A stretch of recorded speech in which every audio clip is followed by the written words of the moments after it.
Hi, welcome back guys. This is your friend, the Pika fanfics. Back with amazing fanfiction. This is the series of What if Champion Ash had special Pokemon? Now before starting, please give this video a like and subscribe to the channel if you want more videos like this. Now let's get into the fanfic. There's a new champion in town. It was another day at the PLA headquarters. Inside the main office was a 60-year-old man that was 4 foot tall with long white hair and a bushy white beard. He had on a blue baseball cap and a red t-shirt with a horizontal green stripe as well as beige pants. This was Charles Goodshow, and right now he was currently doing the one thing that he dreaded doing, paperwork. It seemed that whenever he finished one, 2 more would appear. It didn't help that there was a lot of it left to do and he was sinking into the realms of despair. Paperwork. Why does this never end? He mumbled with anime tears flowing down his eyes. He was too old for this, damn it. He should retire on the hot beaches in Alola, but there wasn't anyone that could handle the job. Just as he began another sheet, the phone rang. "Hello, this is Charles Goodshow," he said in a bored tone.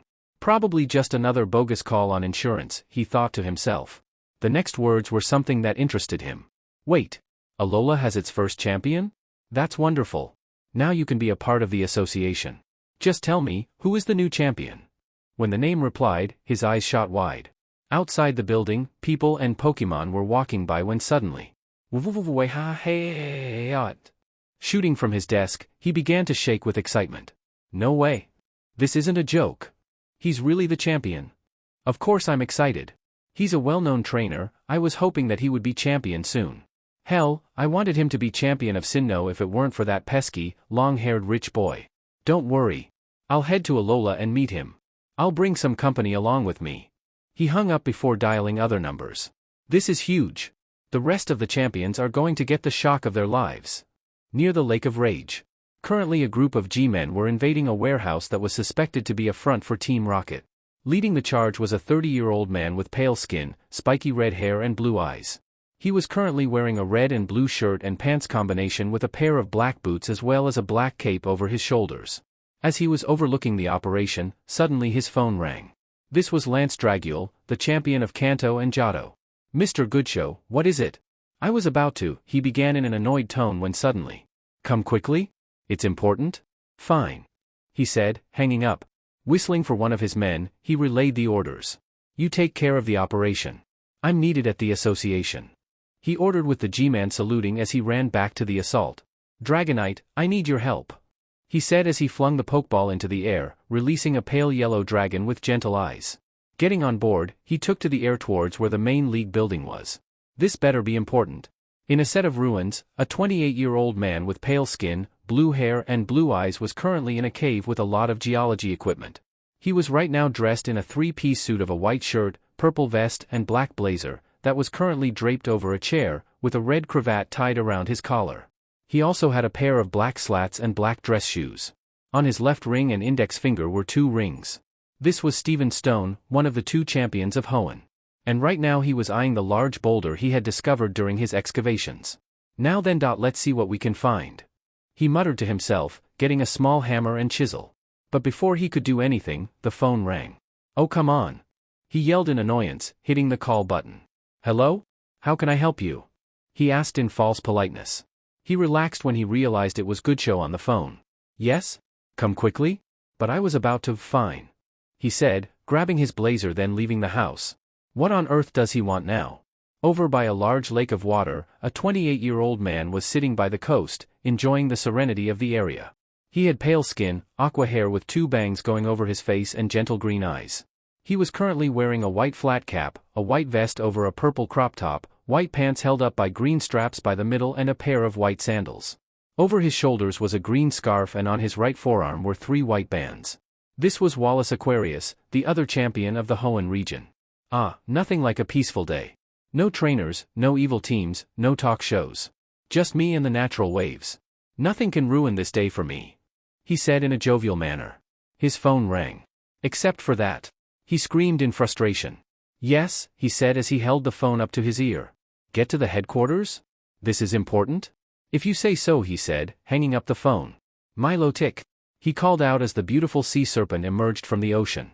He quickly leapt onto her back. "Onward. We have to get to the headquarters," he said as she cooed in confirmation and raced to where the headquarters were. Near an ice cream stand in the Sinnoh region, there was a beautiful female in her early 20s. She was around 6 feet 3 inches with long blonde hair held by a pair of gray barrettes as well as a fringe covering one of her gray eyes. She was currently wearing a black shirt which was open near the top, exposing some cleavage under a black trench coat with fur near the rims of her jacket. She also had on a pair of black slacks and black high heels. This was Cynthia Sarasushieru, the champion of the Sinnoh and an extremely hard picker of ice cream. Right now, she was taking some time trying to decide which ice cream she wanted, much to the annoyance of the owner and customers. "Ma'am, will you hurry up please?" the owner said in a restrained tone. "She may be famous but she is holding up the queue." "Oh come on. I still hadn't decided," she said before finally choosing on a 3-scoop of mint chalk chip. As she was leaving, she got a call. "This is Cynthia." "Yeah? Come urgently?" "Okay," she said in a calm voice. She hung up just as she threw a pokeball to reveal a 6 feet 3 tall blue shark-like dragon with a red abdomen and yellow near the bottom. It had appendages on its arms like a pair of scythes as well as spikes on its shoulders and thighs. On its head was a pair of horns like a jet with a yellow star on the front of its head. As she got on, she thought one thing. Just when I was about to enjoy my ice cream. "Ah, come on, Officer Jenny. How's about you ditch the uniform for a bit and go on a date with me?" A grisly voice spoke as a middle-aged man was flirting with a nurse. He was around 6 feet with brown skin, wild flaming hair and purple eyes. Currently, he was wearing a red and white poncho, white loose pants and black sandals. This was Alder Tyson, the champion of the Unova region, and right now he was flirting with Officer Jenny, much to her annoyance. "Alder, can you please get off my ride?" she screamed out in annoyance. Right now, he was sitting on her cycle and won't get off. She has places to go and she can't do it with some bum having a seat on it. "I will. If you will go out with me," he said with a smug grin. Growling, Jenny decided to go for plan B. That was to grab him by his poncho and throw him into the nearby bin. "Champion my behind," she snarled as she rode off. "Ah well. Some people just don't want someone." She shrugged, dusting himself off. Suddenly, his phone went off. "Yellow? Oh hi, Goodshow, how can I help? Come to the headquarters? Do I have to? It's urgent? Fine, I'll be there," he grumbled, hanging up. Flinging a pokeball into the air, he released a large eagle-like Pokémon with a white tuft, blue body and red wings. "Come on Braviary. Take me to the HQ, let's see what is so important," Alder instructed as the eagle took off. Inside a dressing room, a beautiful woman was busy getting dressed after a hard day of acting, a 6-foot-tall woman with pale skin, brown hair and blue eyes. Currently, she was getting dressed in a white dress under a white jacket. On her feet were a pair of white boots and around her neck was a pendant with a stone in the middle. This was Diantha Diamond, champion of the Kalos region. As she was about to leave, her agent came in to tell her something. "Diantha, you just got a call from Mr. Goodshow." "Oh? What does he want?" "He didn't say. Just you need to get over to the headquarters immediately." Diantha raised an eyebrow. "If it's urgent, then I can't stay here. Prepare the chopper. I'm heading off to the PLA headquarters," she ordered. Her agent bowed. "Yes, Diantha." In a small house in Postwick, there was a 22-year-old male with wild purple hair, yellow eyes and cocoa-colored skin. He was around 6 feet 5 inches tall and was wearing a black t-shirt with a blue sword and red shield on the front as well as white pants and a pair of black and white high tops. This was Leon Drake, champion of Galar and current monarch of the world. "And right now, you mind explaining to me why it took you a whole hour to get back?" An older female voice snapped at him while Leon shook in his shoes. He was facing a losing battle against his mother. "Sorry mom, but I got lost," he whimpered. After the whole Eternatus fiasco, Leon decided to take a break from the World Championship and decided to come home to Postwick. His mother was pleased but she ended up forgetting the one thing Leon had, his crappy sense of direction. "Seriously? The store is just a few blocks from the left," his mother said in an annoyed tone. She then sighed. "Next time, I should just let Hop buy the groceries." She left to put the groceries away. Leon sighed. He may be a top-class trainer but there were times that his sense of direction did put a damper in his normal life. Suddenly his phone went off. "Hello? Yeah? Come quickly to the headquarters? You sure? Hold on. Hey, Mum. I got a call from Goodshow. What does he want?" She called back. "I don't know. He said to come immediately. Should I go? If it's important, then why are you still here? Get going. Just don't get lost." "Okay." He went back to his phone. "I'm on my way." And with that, he sprinted out of the house to summon his Charizard to make his way to the headquarters. At the PLA headquarters, all 6 champions were seated at a table, waiting for Goodshow to arrive. When he did, they all saw him in a giddy mood. "Hello everyone. You are probably wondering why I called you here," he said. "We are. I was doing an invasion on a Team Rocket front." Lance grunted out. "And I was enjoying my day off," Wallace grumbled petulantly. "Simple. I called you because I just got off the phone with Professor Kukui," Goodshow announced, catching the champions' attention. They knew that Kukui wanted to establish a league in Alola. "He just told me that the league was a success and they have their own champion," he exclaimed in a giddy tone. That shocked everyone in the room. A new champion? Finally, someone else to interact with, have fun, and just go crazy in battles. "That is why I called you. I'm sending all 6 of you to the Alola region. I want you to get to know the champion and help him adjust into his role." Steven raised an eyebrow in curiosity. "How come?" Goodshow just smiled knowingly. "Oh, you'll find out. So get your legs to the airport and fly to Alola. You have a champion to meet." The champions all left, preparing for the trip. When they left, Goodshow took out a bottle of champagne and glass. On the bottle, it said, "Open when Ash Ketchum becomes a champion." "I can only imagine their reactions to that chaotic all-star being champion," he said, taking a sip.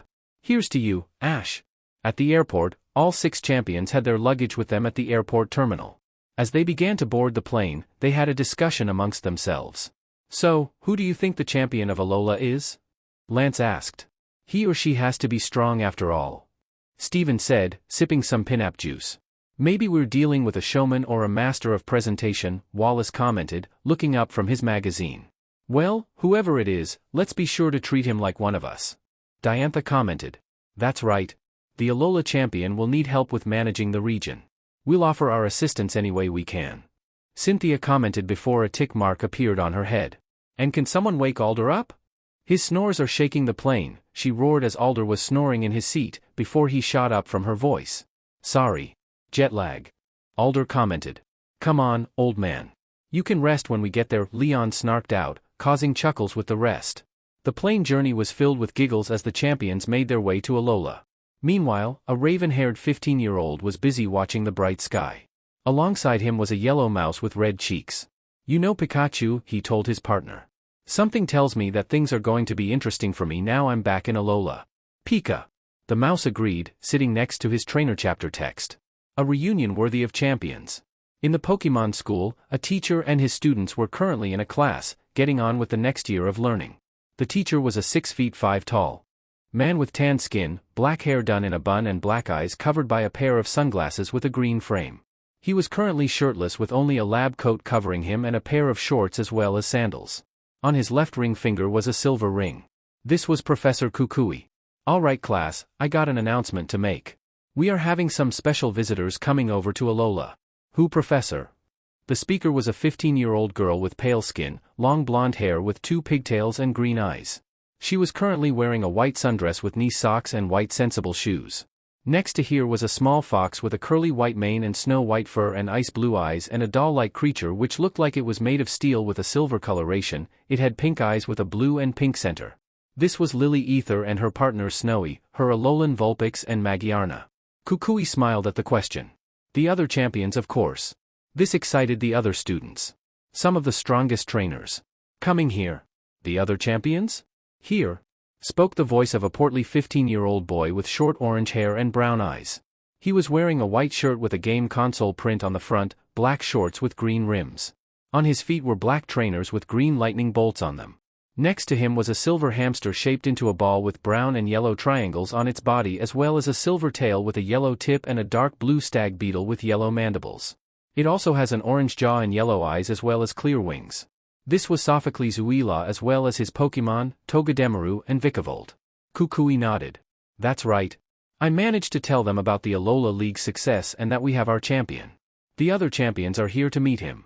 I wonder if they're strong," spoke a 16-year-old male with black skin, two-tone brown and red hair plus brown eyes.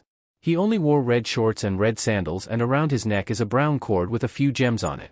Next to him was a giant bipedal turtle with muted green skin and a mix of red and yellow and black for its shell. It had 2 stubby arms and a long trumpet-like snout for a nose. Around its eyes were black markings while its feet were shaped like oven mitts. Another one was a short bipedal figure with a silver-gray skull with a flame-like pattern in black in the middle of the skull. It had a thin black body and was holding a thin bone. They were Kiawe Lapalapa and his partners, Turtonator and Alolan Marowak. Well da Kiawe. Of course they are strong, exclaimed a green-haired girl in gray overalls. She also had dark skin and green eyes. Beside her is a bipedal human plant with a white body, purple legs and long green leaf-like hair with a tiny crown on top. It has wide hips and really thin legs and arms. It only showed the eyes on its white upper body. This was Mallow Nihilaheel and her partner, Tisrina. We should give them a greeting, Mallow, exclaimed the final girl in the class. She was shorter than the rest with blue hair and eyes and was wearing a white top and baggy blue pants as well as black sandals. Next to her was a mermaid-like Pokémon with a white upper body and blue lower body. It has a blue ponytail held by 2 bands of white pearls. It also has a headband with 2 pink starfish holding it. Additionally, there was a brown fox-like Pokémon with a beige crest plus a shaggy hairdo which covered its eyes. This was Lana Nalu and her Pokémon Primarina and Sandy, her EV. True. I want everyone to give them a great Alola welcome. Kukui spoke as everyone cheered. Suddenly, Mallow asked something. Wait. What about Ash? She asked. Well, due to the fact that Ash is now staying in Alola for a while to help, we need to let him know. I think he's training some new Pokémon he caught when he came back. Kukui said. They all nodded, agreeing to let Ash know that the champions were coming to help with preparing the league. At the airport, several reporters were gathering as the flight containing the champions was arriving soon. Each reporter was leaping over to get a good photo shoot as soon as they came out. When the champions came out, they were all greeted to the sight of flashing lights blinding their vision. Ack. Great. Reporters, grumbled Lance as he covered his eyes from the flash. No worries. Diantha said as she held out a Pokeball. Gardevoir. Teleport us to the hotel. She said as she released her ace, Gardevoir. With a flash of blue, all 7 champions warped away much to the reporters' confusion. When they reappeared, they were in front of the hotel.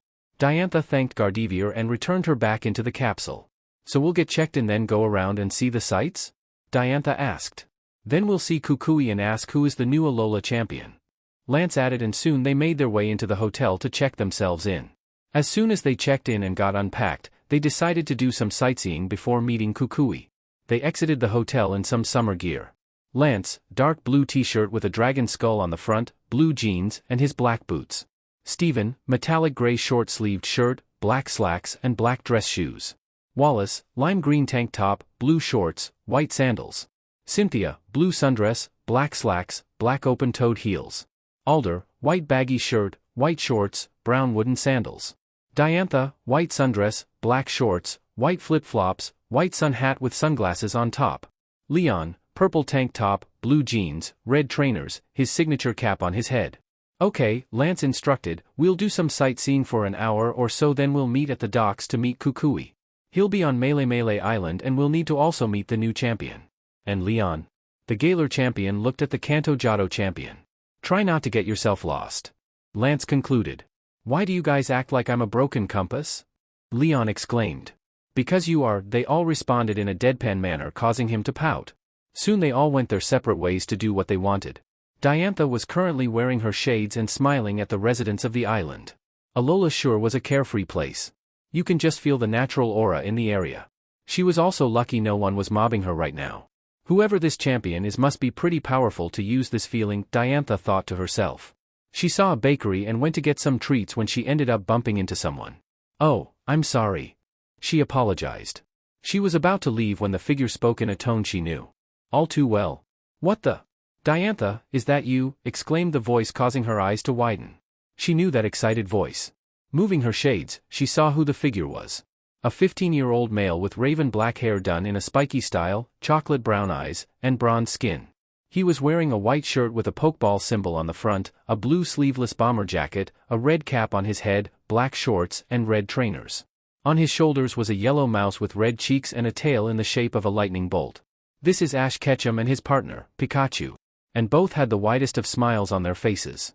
Ash smiled in a cheery manner. I knew it. It is you. Pika Pika. Pikachu chirped in recognition. I don't believe it. Ash. What are you doing in Alola? They both exclaimed in joy. Well, I and the other champions are here on a mission, Diantha exclaimed. What about you? Well, since the World Championship is on hold, I figured I'd come back to Alola for the next semester at the Pokémon School. Ash replied, wait, the rest of the champions are here? He then questioned. Yep. I think they would like to meet you again, she said. Unfortunately, the shout attracted the voice of the natives. No way. Diantha is here. You mean the world-famous actress? No way. I want her autograph. Let me get a photo. Kiss me, Diantha. Diantha, Ash and Pikachu soon saw the mobbing crowd and paled. Fans were fierce people. Run? Ash squeaked. Run, Diantha added as they quickly ran off, hoping to leave the roaring fans in the dust. So that is everyone, including Leon, who didn't get lost. Lance commented as the rest were by the docks. Told you, he said in a smug tone and held a bag of trinkets to give to his family. I wonder where Diantha is? Cynthia asked as she took a break from reading her book on ruins in the region. Probably fans. They are vicious. Steven commented, holding a collection of jewels he bought. I should know, Alder grumbled as he held his red cheek when he tried to hit on someone. How was he to know she was taken? Hey, here she is. Wallace said as he was wearing a new pair of shades and all of the champions saw Diantha run towards them. Sorry guys. Ran into fans. She panted. Don't worry, Diantha. We understand. Lance said. Now, shall we get going? But before they could board the boat, Diantha said something. Wait, can I bring someone along? She said. Lance sighed. They were already behind schedule. Fine. Who is .it? Lance said, but he trailed off when the other person ran up to them. All the others' eyes widened as well. They knew that Pikachu. Ash stopped, hands on his knees as he began panting. Geez Diantha, how about slowing down for me? He said before looking up to see the shocked looks of the champions. Hey guys. Long time no see. Ash replied in a cheery tone. The rest of the champions were silent in shock when they decided on one thing. Ash? Soon they began crowding around the Kanto Chaos Magnet. What are you doing here? You never said you were in Alola. Darling, you should have told us. Aren't we close? Please tell me you weren't involved in another incident. I never knew you were here, Ashton. Bloomin' heck. How come you're here? Easy guys, we just outran a group of hungry fans. Diantha spoke. Why are you? Cynthia asked but Ash answered. Vacation. So you guys wanted a tour? He asked, to which they nodded and boarded the ship, ready for the tour. Cynthia had to remark one thing. At least you didn't run into any legendaries. But Ash let out a nervous chuckle as his eyes began shifting. They must not find out. They first took a tour on Akala Island, the place their hotel was located. Cynthia immediately fell in love with the ruins and began to analyze the ancient inscriptions on the walls, leaving the rest to sweat drop at her behavior. You know, I forgot Cynthia gets like this with ruins, Ash commented with Pikachu commenting in agreement. You should be used to this. Lance said, looking at Ash when he noticed that Leon wasn't in the area. Guys, where's Leon? He said, which caused everyone to look around before facepalming, excluding Ash who was confused. What's wrong? That idiot probably got lost again. Steven said as everyone went to look for the wayward champion. When they found him, they were greeted by a weird sight. Leon was currently covered in what looked like moving pink and green bulbs with eyes and tiny blades. Hey guys. I was simply in the area after taking the wrong corner when I ran into these fellas. He laughed as one decided to nuzzle against his cheek. So these are one of Alola's Pokémon? What are they? Wallace said as he looked at the swarm. They are Fomantis. Ash answered, they're grass types and they must have been moving to gather sunlight. Interesting. Anyways, let's continue and try not to get lost again, Wallace replied, to which Leon groaned and made his way to the group. They soon began exploring the large jungle area, where they saw all sorts of bug-type and flying-type Pokémon swarming the area. This place is like a natural habitat for these Pokémon. Cynthia spoke in awe. Yep. This is a thriving spot for these guys. No way anyone will disturb the peace. Ash remarked. Soon Alder saw an interesting sight. Hello.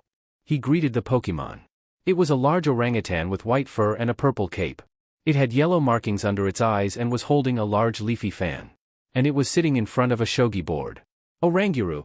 It bellowed, gesturing to Alder to play. You want to play? Okay then. He said, sitting down with his legs crossed. It took a while and each one managed to make some good moves, but in the end, Alder managed to win. Ha ha. Good game. He bellowed in victory.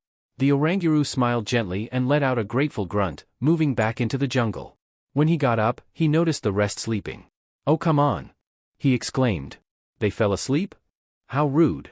After waking up, they decided to make their way to the ship for the next island, Ulula Island. There they decided to have a look at the observatory that was hosting a tour. The guide was shocked when he saw Ash and the champions and was trying hard not to sound like a complete and utter fool in front of them. That confused the champions. With them they understood, but which Ash? After the tour was over, they headed off to Mt. Hokalani, where they ended up enjoying some sledding down the mountain at high speed. Ash was a natural, but the others. Lance ended up falling off and getting turned into a snowball. Steven forgot to hold onto the sled when they went off the slope and ended up diving face-first into the snow. Wallace's jacket ended up snagging on a branch and ripped it off. He was freezing cold when he realized that. Cynthia ended up jumping from the sled when she realized how fast she was going, diving into the snow. Alder ended up running into one of the female skiers, and when he tried to put the moves on her, he ended up getting a kick in the ball for his trouble. Diantha ended up attracting fans and spent most of the time swerving trying to get away from them, and Leon somehow ended up on the other side of the mountain. Don't ask. When Ash saw the state, he had to ask. What the heck happened to you? They just groaned in response. After warming up with hot chocolate, they set off to Pony Island and were immediately shocked by all of the canyons and gardens in the area. They marveled at the many canyons and natural areas where the Pokémon were having fun and battling it out. That was when they came across the battle tree. A place where trainers can battle? Shall we? Leon asked in a giddy tone, and well, the response was a definite yes. The champions had a wonderful time battling, especially the fact that they were winning. Some trainers were put off, but they took it well. They were champions for a reason. Though the champions were confused when they saw a lot of trainers eager to battle Ash for some reason. Soon they were on their way to Melee Island, where Kukui was located. By the time they got back, the sun had begun to set over the ocean, which really made the champions feel at ease.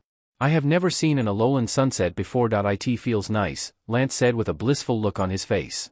There is something about the way the sun is shining onto the sea that really gives off that mystical vibe, Wallace commented as he leaned against the railing.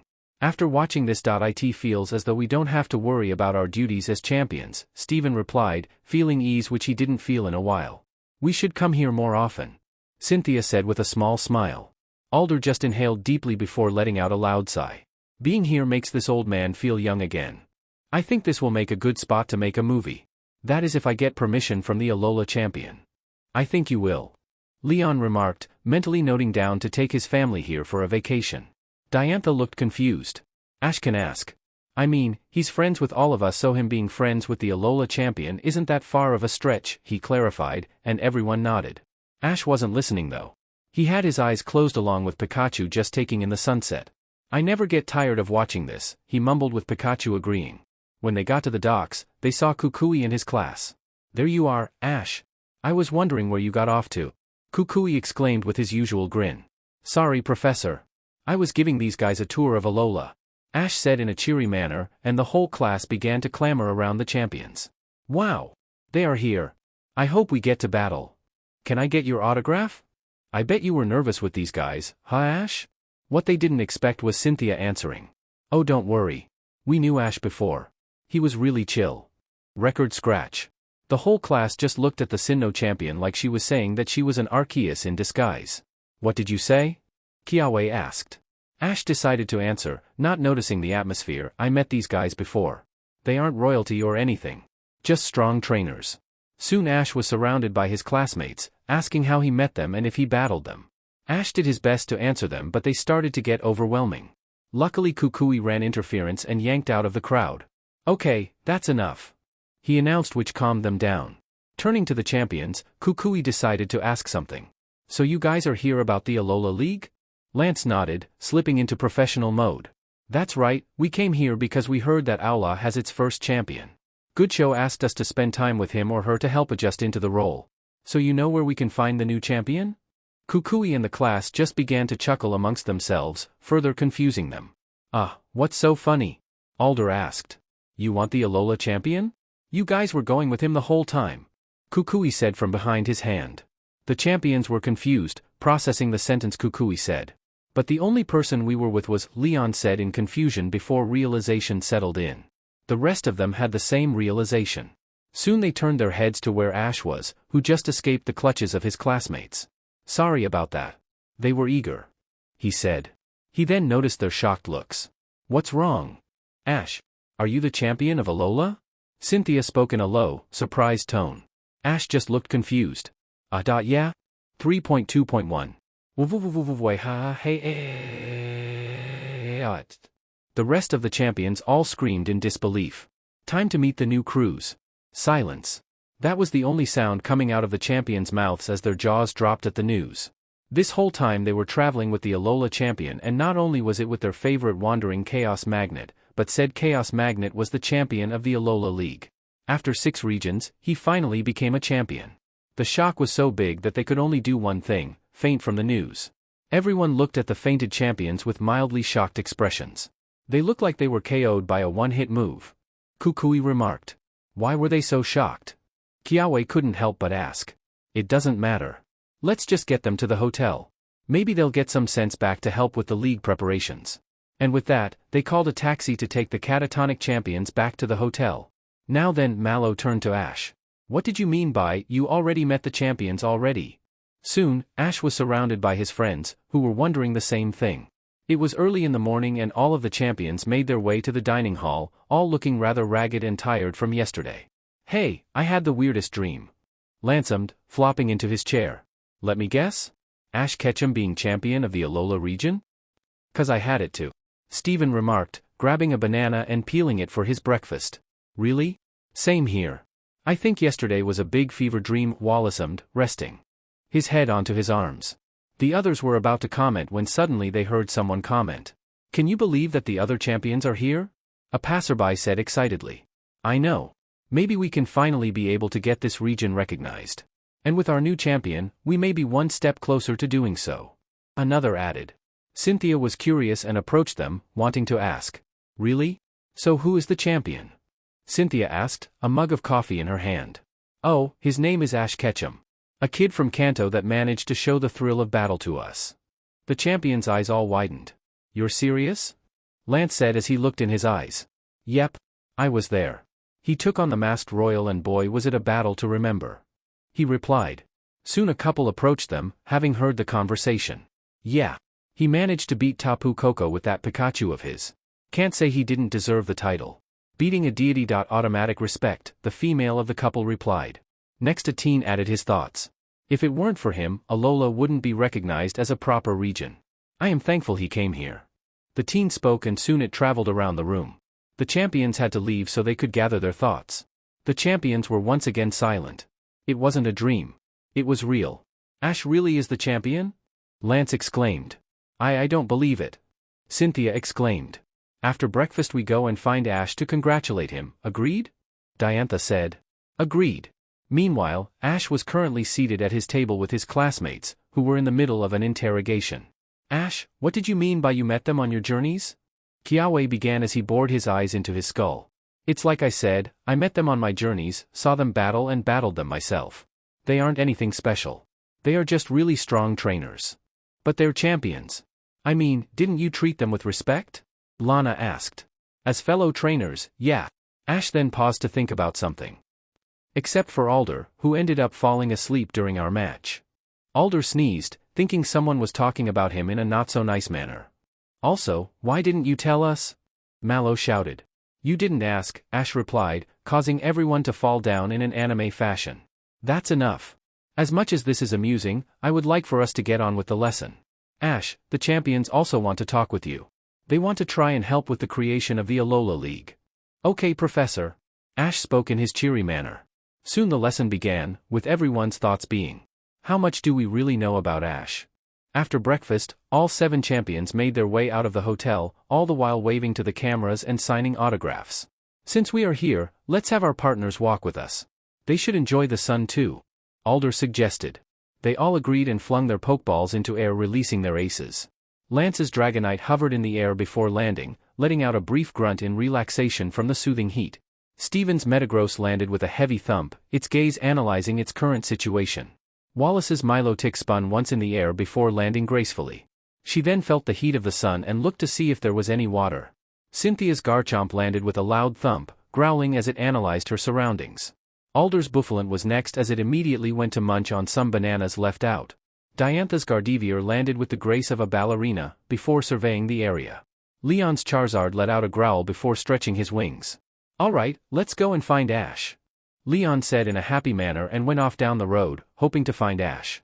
Charizard just sighed in annoyance and flew to follow his trainer, hoping he doesn't get lost. We better follow him.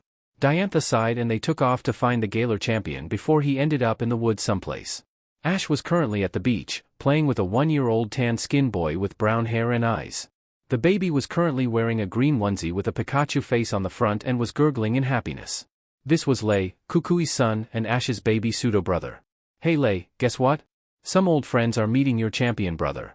Can you believe that? I haven't seen them in forever and I shocked them all with my new title. He spoke in a gentle tone. Lei gurgled in happiness as he tried to reach Ash, with Pikachu getting his attention with weird faces. How about you meet them? See who I look up to? Ash said, to which the baby cheered in agreement. Ash grinned in happiness. Nice. I hope they know where we are. Ash. A robotic voice rang through the area. It was a red pentagon with a spike appearing on top of its head and had 2 arms sticking out. On the screen was a pair of oval-shaped blue eyes and a mouth. Champions. They are coming. He said frantically. Calm down, Rotom. He spoke in an easy manner. He then picked up Lei. Come on Lei, let's go, he said, picking him up and placing him into his pram, taking off to see the rest of the champions. The champions were currently walking to the beach with their Pokémon when they saw Ash pushing a stroller. Hey guys. Ash called out in his usual joyful manner. Good to see you, Ash. Diantha spoke with a gentle smile. She then noticed the little kid, cuddling the Pikachu plushie. And who is this little cutie? She asked as her eyes gleamed. Meet Lei. My new baby brother is from a different family. He said. The baby boy began gurgling, stretching her hands to the champions. Soon Diantha began to coo and play with the little child. Lance decided to nip the topic in the bud.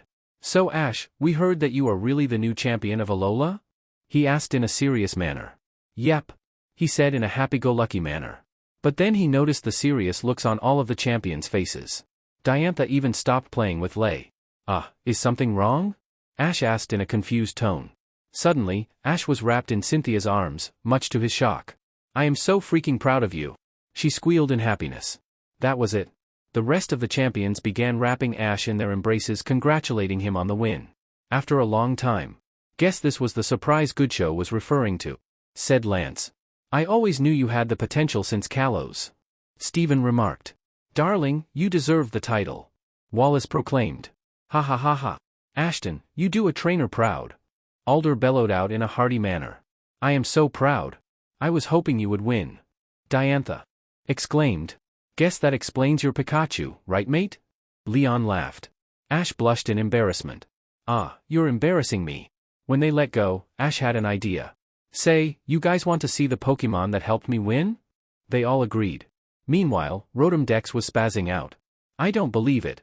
The champions' aces need data, he said as he began taking pictures of them, much to their confusion and annoyance.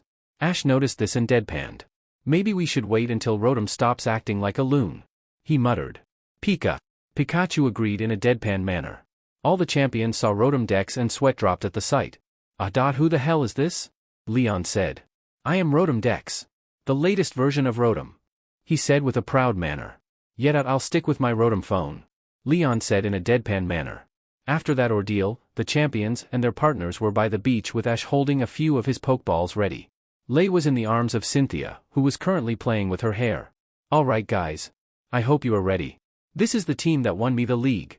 Ash then took off his bag to reveal the first member. Say hello to Rowlet. The bag opened to reveal a tiny owl with beige and green feathers, a green bowtie plus orange talons. It was currently having his eyes closed. All of the champions and their partners moved closer to get a better look. Oh my, looks like someone is rather sleepy. Diantha commented. Yeah, Rowlet loves to sleep a lot, especially in my backpack, Ash said with a sweat drop. Rowlet is one ultimate sleepyhead. Rotom Dex chimed in as Ash took Rowlet out of the bag. Okay, Rowlet. Wakey wakey. Meet the rest of the champions. Rowlet said as he presented the owl to the rest of the champions. Rowlet was silent before. BRR? Rowlet chirruped sleepily as he tilted his head. Alder then guffawed at the action. Talk about being relaxed. Soon Garchomp and Charizard smirked as a cheeky idea came to mind. As they approached Rowlet, they took in a large breath and